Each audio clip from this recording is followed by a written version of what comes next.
Assalamualaikum warahmatullahi wabarakatuh. Nama saya Iladi Denia binti Selamat daripada kelas PPISMP Bahasa Melayu 1. Pada video ini, saya akan membentangkan berkenaan tugasan pentaksiran berterusan bagi kursus pengantar pengajian pendidikan, iaitu persembahan bertemakan guru berjiwa pendidik yang menunjukkan elemen aspirasi dan hala tuju pendidikan. Berikut merupakan arahan soalan bagi tugasan ini. Guru yang berjiwa pendidik seharusnya kompeten dalam aspek pedagogi, sosial, profesional dan peribadi.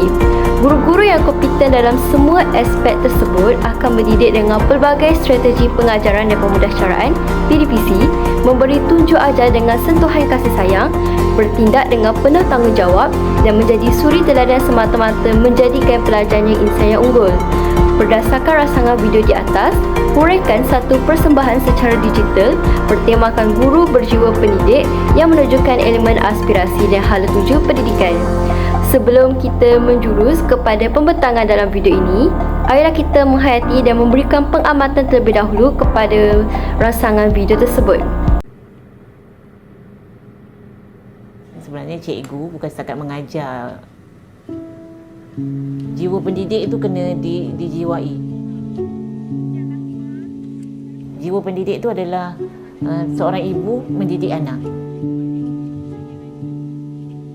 Anak-anak murid kita ni, dia bawah umur. Kadang-kadang dia tak boleh tau nak cakap apa perasaan dia. Sebenarnya waktu tu banyak masalah dia. Jadi bimbanglah generasi ni macam mana perasaan-perasaan dia.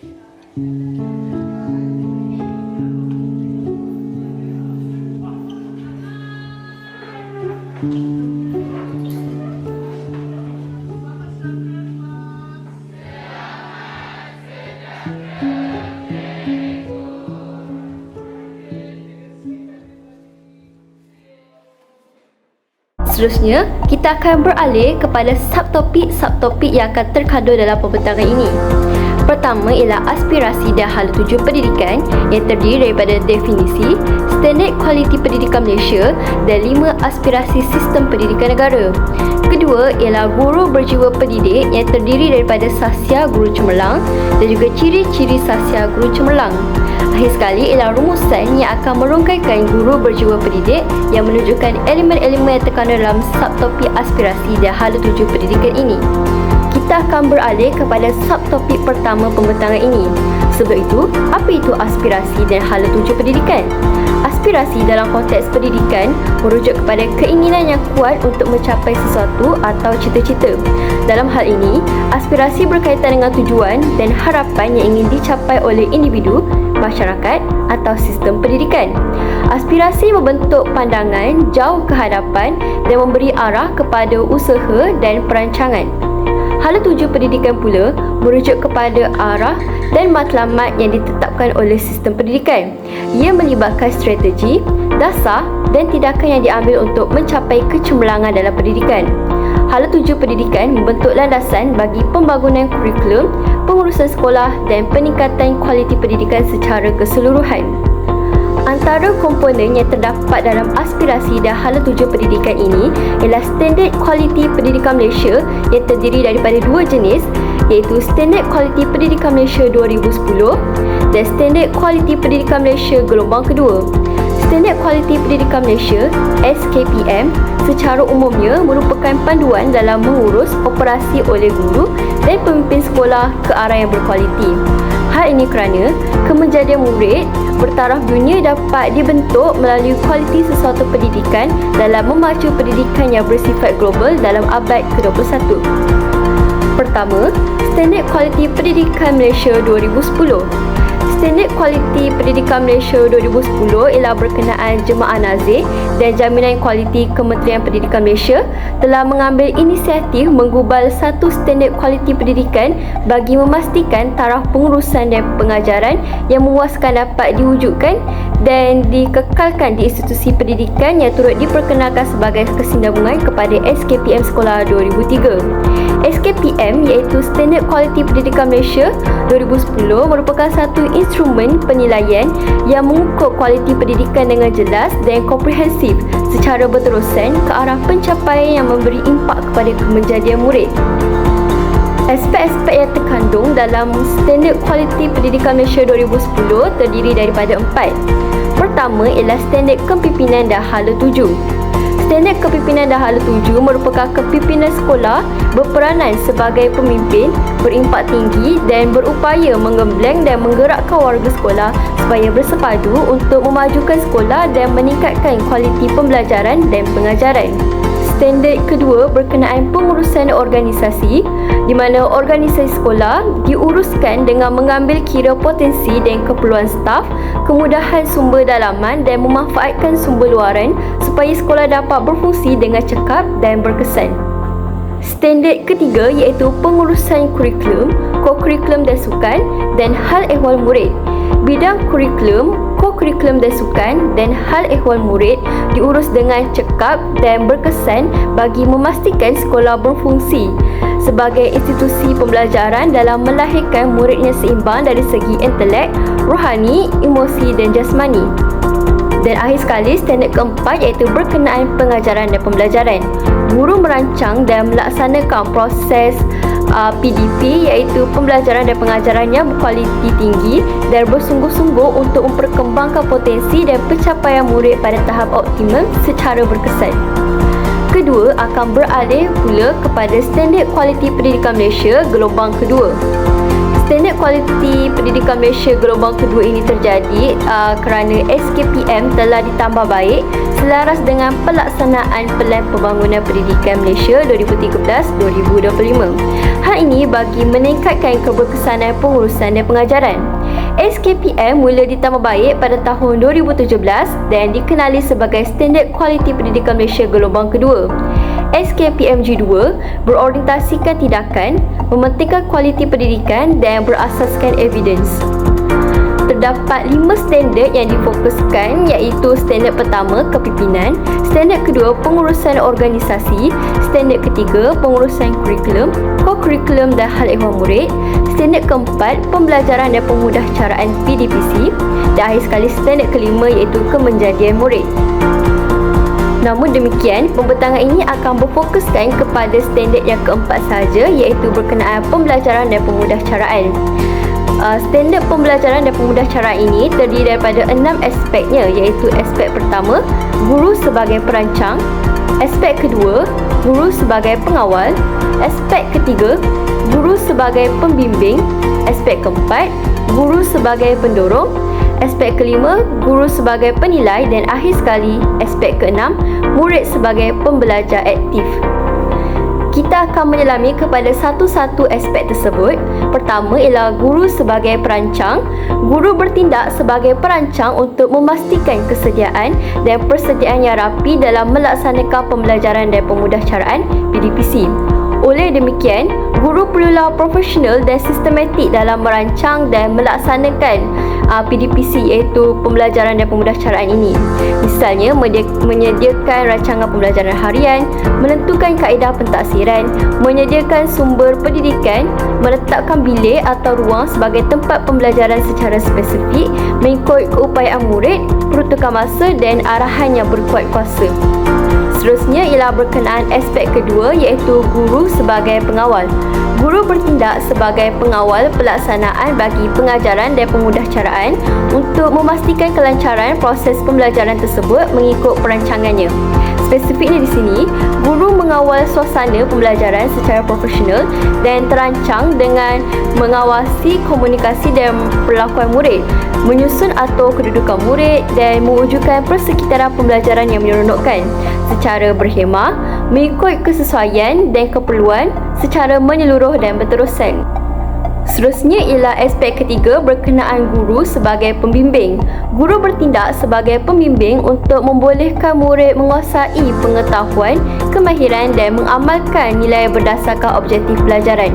Justru, guru haruslah membimbing murid secara profesional dan terancang dan memberi tunjuk ajar dalam menguasai isi pelajaran dan kemahiran, memandu murid membuat keputusan dan menyelesaikan masalah serta menggunakan sumber pendidikan dan menggunakan isi pelajaran dengan kemahiran atau mata pelajaran lain mengikut keperluan dan keupayaan murid dengan betul, tepat dan secara berhemah dan menunjukkan kesungguhan. Keempat ialah guru sebagai pendorong, iaitu guru bertindak sebagai pendorong untuk meningkatkan motivasi murid dalam pembelajaran. Konklusinya, guru mendorong minda murid dengan melaksanakan aktiviti pembelajaran secara terancang. Guru merangsang murid berkomunikasi dan berkolaboratif, mengemukakan soalan yang menjurus ke arah pemikiran kritis dan kreatif dan membuat keputusan atau menyelesaikan masalah, mewujudkan peluang untuk murid memimpin dan mengemukakan soalan berkaitan isi serta memperoleh pengetahuan dan kemahiran secara kendiri berdasarkan objektif pelajaran mengikut keupayaan murid secara berterusan.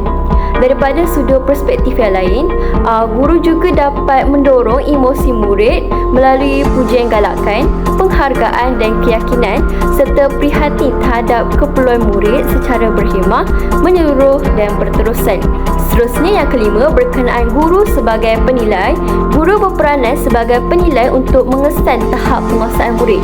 Ringkasnya, guru perlu melaksanakan penilaian secara sistematik dan terancang.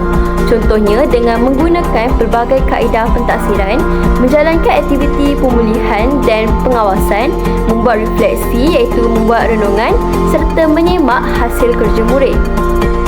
Akhir sekali, yang keenam iaitu murid sebagai pembelajar aktif. Murid bertindak sebagai pembelajar aktif untuk menguasai pengetahuan dan kemahiran serta mengamalkan nilai positif. Natijahnya, murid perlu melibatkan diri dalam proses pembelajaran secara berkesan. Sebagai contoh, dengan memberikan respon, berkomunikasi dan melaksanakan aktiviti secara kolaboratif, berpemikiran kritis dan kreatif, mengemukakan soalan dan lain-lain. Komponen seterusnya adalah berkenaan 5 aspirasi pendidikan negara yang melibatkan akses, kualiti, equity, perpaduan dan kecekapan. Akses merujuk kepada akses kepada kejayaan. Selaras dengan prinsip pendemokrasian pendidikan iaitu pendidikan untuk semua, setiap kanak-kanak di Malaysia tanpa mengira latar belakang sosioekonomi dan kelompok etnik mempunyai hak untuk mendapat akses yang sama kepada pendidikan berkualiti bagi membolehkan mereka mencapai potensi masing-masing. Oleh demikian, semua pihak juga perlu bertanggungjawab untuk memastikan semua murid mendapat tempat di sekolah dan diberi peluang untuk meningkatkan pengetahuan dan kemahiran ke peringkat tertinggi dan tidak berlakunya kececeran. Bertitik tolak daripada hal ini, Kementerian Pendidikan Malaysia juga telah menyediakan segala bentuk inisiatif dan bantuan kepada murid yang layak bagi memastikan mereka mendapat peluang pendidikan sewajarnya. Seterusnya, kualiti yang merujuk kepada kualiti standard antarabangsa. Sistem pendidikan negara lain telah meningkatkan prestasi murid dengan lebih cepat serta mampu mengekalkan momentum tersebut secara berterusan. Hal ini menyebabkan jurang pencapaian antara sistem pendidikan Malaysia dengan negara lain semakin lebar. Oleh demikian, melalui aspirasi kualiti pendidikan ini dalam tempoh 15 tahun, Malaysia berhasrat untuk berada dalam negara sepertiga teratas dari segi prestasi berdasarkan penilaian antarabangsa seperti TIMSS dan PISA. Seterusnya ialah equity yang merujuk kepada equity untuk semua murid. Penyediaan pendidikan yang terbaik kepada setiap kanak-kanak tanpa mengira latar belakang sosioekonomi, gender dan tempat akan dapat memastikan hak kesaksamaan pendidikan untuk semua.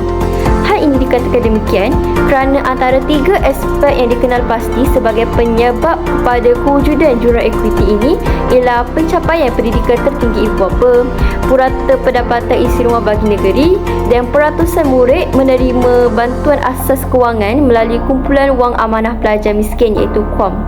Justru, sistem pendidikan giat menyokong mobiliti sosial dengan menyediakan sokongan tambahan kepada mereka yang kurang bernasib baik dalam memastikan latar belakang sosioekonomi murid tidak lagi menjadi penentu kejayaan hidupnya.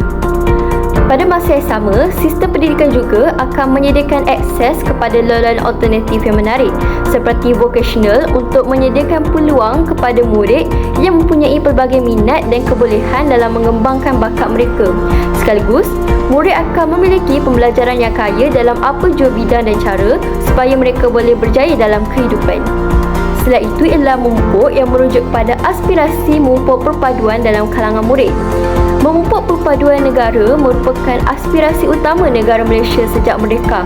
Oleh itu, sekolah merupakan tempat yang terbaik dalam usaha memupuk perpaduan dalam kalangan masyarakat, memandangkan murid menghabiskan lebih 1/4 daripada masa mereka di sekolah.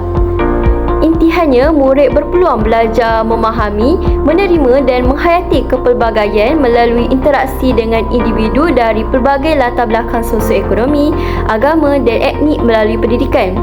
Justru, perkongsian nilai, pengalaman dan menghargai kepelbagaian yang terhasil dapat mewujudkan kesefahaman tolak ansur antara satu sama lain dalam mewujudkan perpaduan. Seterusnya, membentuk identiti nasional. Akhir sekali, kecekapan merujuk kepada pelaksanaan kecekapan tinggi. Pelaksanaan yang lebih bertanggungjawab melalui penekanan terhadap bajet yang diperuntukkan untuk digunakan dengan lebih cekap dan berkesan dalam memaksimalkan keberhasilan murid. Misalnya, sistem yang disediakan untuk sumber dan sokongan sekolah memainkan peranan penting dalam menentukan tahap prestasi sekolah yang membolehkan guru dan pengetua atau guru besar memberikan tumpuan dalam penyampaian pengajaran dan pembelajaran yang lebih berkesan. Seterusnya, kita akan beralih kepada subtopik yang kedua berkenaan guru berjiwa pendidik. Sebelum itu, apa itu guru berjiwa pendidik? Guru yang berjiwa pendidik ialah guru yang mempunyai fahaman yang jelas tentang matlamat sebenar pendidikan yang ada pada asasnya, iaitu untuk mengubah tingkah laku manusia. Perubahan tingkah laku manusia yang bermakna perlu menyentuh hati dan akal fikiran pelajar itu. Oleh demikian, guru perlu mendidik pelajarnya supaya jiwa mereka terkesan dengan ilmu yang dipelajari dan menjadikan sebagai satu amalan dalam kehidupan mereka. Ilmu tanpa amal tidak mampu memberi apa-apa kesan dalam kehidupan seseorang. Aspek yang pertama dalam subtopik guru berjiwa pendidik iaitu sasya guru cemerlang. Sasya didefinisikan sebagai kepribadian atau peribadi menurut Kamus Dewan edisi keempat. Sasya atau personality merupakan konsep yang menggambarkan kepribadian seseorang individu. Dalam konteks perguruan, ciri-ciri personality yang positif seperti baik, sesuai, berkesan dan mulia merujuk kepada sasya yang perlu ada pada seorang guru. Guru juga harus memiliki jati diri yang jitu untuk menzahirkan akhlak yang mulia bagi menjadi contoh dalam pembentukan dan mendidik modal insan. Guru yang berjiwa pendidik pasti mampu membimbing muridnya untuk memiliki nilai keinsanan dengan kualiti peribadi dan jalinan sosial yang baik. Hal ini kerana ciri-ciri peribadi guru yang disenangi murid akan membolehkan guru mudah diterima dan mendapat sokongan daripada murid, ibu bapa dan masyarakat yang secara tidak langsung dapat memudahkan guru untuk melaksanakan tugas pengajaran di dalam bilik darjah. Justru, 6 ikon tersebut merupakan ciri-ciri kepada sasya guru cemerlang. Ciri yang pertama iaitu konsep kendiri positif. Guru ini akan percaya dan yakin akan keupayaan diri, mempunyai minat yang baik dan objektif serta tidak terlalu sensitif. Pada masa yang sama, guru ini juga akan melihat diri mereka sebagai orang yang cemerlang serta mempunyai sikap menghargai, berpuas hati dengan diri dan pencapaiannya, murah hati, mudah berkawan dan memuji orang lain. Seterusnya, ciri yang kedua ialah berakhlak mulia. Guru ini akan mempunyai nilai kerohanian yang tinggi dan mempamerkan akhlak yang mulia. Mereka juga akan mempunyai integriti yang tinggi di samping mematuhi nilai dan etika keguruan. Sentiasa mempamerkan sikap yang sabar, adil, berbudi bahasa dan berdisiplin. Guru-guru ini juga akan bersabar dengan murid yang ketinggalan atau kurang memahami serta bertindak waras dan tidak melampaui batas ketika marah. Guru ini juga sentiasa tabah, bersemangat, cekal dan tidak mudah berputus asa, turut bersikap adil dan tidak memihak atau pilih kasih antara muridnya. Dan akhir sekali, mereka juga akan sentiasa mengamalkan disiplin yang tinggi dan mematuhi peraturan melaksanakan tugasan dengan teratur serta teliti dan sesuai dengan keperluan. Ketiga ialah ciri bertanggungjawab dan amanah. Guru ini akan melaksanakan tugas dengan penuh rasa tanggungjawab dan sentiasa memastikan tugas dilaksanakan dengan sebaik mungkin. Guru ini juga akan menepati masa untuk masuk ke kelas, melaksanakan pengajaran sebagaimana yang sepatutnya, mengamalkan nilai-nilai murni sebagaimana yang dianjurkan kepada murid, melaksanakan tugas yang diarahkan dengan baik serta tidak menyalahkan guna kuasa dan kedudukannya. Guru-guru ini juga akan tanggungjawab dalam melaksanakan tugas yang diberi dengan sempurna tanpa kecuaian atau penyelewengan. Mereka juga tidak akan cuai dalam pengurusan masa dengan tidak menggunakan masa pejabat untuk kegunaan peribadinya. Ciri yang keempat iaitu dedikasi, di mana guru ini tidak akan melihat tugas mendidik, mengajar dan mengurus sebagai satu beban. Sebaliknya, sentiasa bersedia menerima tugas dan tanggungjawab tanpa banyak soal jawab atau rungutan. Guru ini juga akan sentiasa ikhlas dan sabar ketika mengajar, terutamanya kepada murid yang lemah tanpa mengabaikan murid yang lain. Guru-guru ini juga akan sanggup berkorban masa, tenaga dan wang demi komitmen mereka terhadap profesi keguruan. Mereka sentiasa membuat persediaan rapi dalam semua aspek, sama ada dalam pengajaran maupun melaksanakan tugas pengurusan dan aktiviti di sekolah. Guru-guru ini juga akan tekun melaksanakan tugas dengan sebaik-baiknya serta berusaha meningkatkan kualiti dan hasil kerja tanpa mengharapkan apa-apa balasan. Akhir sekali, guru yang berdedikasi akan berusaha meningkatkan ilmu pengetahuan dan kemahiran sepanjang masa. Lain daripada itu ialah bersikap terbuka, di mana guru ini akan memandang positif terhadap semua murid. Guru ini juga akan memahami dan bertimbang rasa terhadap setiap pendapat yang dikemukakan oleh murid, serta tidak merasakan diri mereka mempunyai kuasa autoriti bagi menentukan suatu perkara tanpa mengambil kira pendapat dan perasaan murid terlebih dahulu. Mereka juga akan menunjukkan sikap tidak berat sebelah atau pilih kasih serta sentiasa bersedia mendengar dan menerima pandangan murid. Akhir sekali, guru yang bersikap terbuka akan sentiasa mewujudkan hubungan yang mesra dengan murid dengan memberikan peluang untuk murid bercakap, tidak membuat penilaian secara melulu dan membuat teguran atau menasihati murid dengan cara yang baik. Seterusnya ialah ciri-ciri penyayang, guru yang akan bersedia menjaga kebajikan murid dengan mengambil tahu masalah murid, membina hubungan mesra antara guru dengan murid dan berlemah lembut dengan murid. Guru-guru ini juga tidak akan pilih kasih, prihatin dan turut mengambil berat akan masalah masa depan murid. Guru juga akan menunjukkan rasa hormat terhadap murid untuk memastikan murid berupaya membina hubungan yang sihat berasaskan kepercayaan serta menghormati orang dewasa. Rakan sebaya seterusnya dapat mematuhi peraturan dalam kumpulan, memahami dan menghormati perbezaan budaya bangsa dan mengetahui peranan dan tanggungjawab sosial dalam pergaulan. Seterusnya, ciri-ciri yang melibatkan penampilan. Guru-guru ini akan menjaga penampilan disebabkan 3 tujuan utama, iaitu menjaga kredibiliti profesi keguruan, mengundang rasa hormat daripada siapa sahaja yang berurusan dengan guru dan membina identiti guru yang efektif. Guru-guru ini akan mematuhi etika berpakaian yang disarankan oleh kementerian dan berpenampilan seperti seorang guru. Pemilihan pakaian, kebersihan tubuh badan dan kekemasan diri merupakan aspek yang perlu diberikan perhatian. Penampilan guru yang boleh mengganggu tumpuan murid seperti berpakaian kurang sopan dan tidak sesuai, imej yang tidak kemas dan selekeh serta tidak bersih akan mencerminkan kepribadian guru tersebut. Berpenampilan kemas dan bersesuaian akan menjadikan orang lain tertarik dan yakin dengan apa yang disampaikannya. Akhir sekali, ciri yang terakhir iaitu keterampilan, di mana guru ini akan menguasai pengetahuan dan kemahiran yang tinggi dalam bidang pengajaran dan pembelajaran sekaligus dapat menguasai ilmu kandungan semua pelajaran atau kursus yang diajar dengan baik di samping kemahiran pedagogi. Mereka juga akan memahami bahawa proses pembelajaran bagi setiap murid adalah berbeza, lalu dapat menyesuaikan setiap pengajaran untuk memenuhi keperluan setiap individu murid. Guru-guru yang berketerampilan juga akan memahami dan menggunakan pelbagai strategi pengajaran untuk membina keterampilan dalam pemikiran kritis, penyelesaian masalah dan prestasi murid. Akhir sekali, guru yang berketerampilan akan berkeupayaan untuk mempelbagaikan cara membantu murid dalam menguasai ilmu baharu sesuai dengan pembelajaran masa kini. Kini kita akan beralih kepada rumusan pembentangan ini iaitu persoalannya, iaitu guru berjiwa pendidik yang menunjukkan elemen, aspirasi dan hala tuju pendidikan. Ciri-ciri akhlak mulia yang ada pada guru berjiwa pendidik selaras kepada aspirasi akses kepada kejayaan. Guru berjiwa pendidik menunjukkan elemen aspirasi dan hala tuju pendidikan melalui cara pelaksanaan pembelajaran dan pemudahcaraan yang sama rata kepada semua murid semasa di dalam kelas. Dan hal ini telah memenuhi kepada salah satu daripada 5 aspirasi sistem pendidikan negara, iaitu akses kepada kejayaan. Tidak dapat disangka lagi, guru berjiwa pendidik merupakan guru bersahsiat tinggi yang semestinya memegang kepribadian akhlak mulia, termasuklah juga untuk berlaku adil terhadap semua murid di dalam kelas. Kesannya, ilmu yang sama rata dapat diterima, seterusnya membuatkan semua murid berpeluang dalam mencapai potensi masing-masing.